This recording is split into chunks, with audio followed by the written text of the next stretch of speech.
Last time post ചെയ്ത mutton ബിരിയാണിൻ്റെ recipe ചോദിച്ചവർക്ക് ഇതാ ready ആയിട്ടുണ്ട് കേട്ടോ. സേവ് ചെയ്ത് വെച്ചോ. മട്ടനൊക്കെ കഴുകി വൃത്തിയാക്കി ഒരു സൈഡിലേക്ക് മാറ്റി വെച്ചോ. ഇനി പ്രഷർ കുക്കറിലേക്ക് എണ്ണയും നെയ്യും ചൂടായി വരുമ്പോൾ ഓൾ സ്പൈസസ് ചേർക്കണം. ഉള്ളിയും ചേർത്ത് ഉള്ളി നന്നായിട്ടൊന്ന് വഴണ്ട് വരട്ടെ.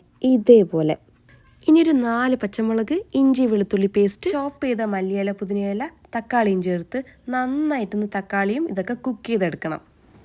ഇനി ഇത്തിരി മുളക് പൊടി, ഇത്തിരി മല്ലിപ്പൊടി, ബിരിയാണി മസാല, ഉപ്പും കൂടി ചേർത്ത് മസാല നന്നായിട്ടൊന്ന് വഴറ്റിയെടുത്ത് ഇനി അതിലേക്ക് കുറച്ച് തൈരും ഇതെല്ലാം മിക്സ് ചെയ്ത് മട്ടനും കൂടി ചേർത്ത് മട്ടൻ നന്നായിട്ട് കുക്ക് ചെയ്തെടുക്കണം. എൻ്റെ പാത്രം ഇത്തിരി ചെറുതായത് കൊണ്ട് ഞാനിത് വേറെ പാത്രത്തിലേക്ക് മാറ്റുന്നു കേട്ടോ.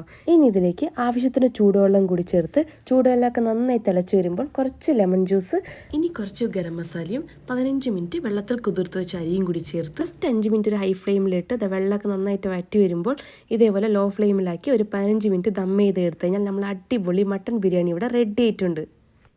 ഇനിയിപ്പോൾ കഴിച്ചാൽ മാത്രം മതി. ഒരു പ്ലേറ്റിലേക്ക് മട്ടൻ ബിരിയാണിയും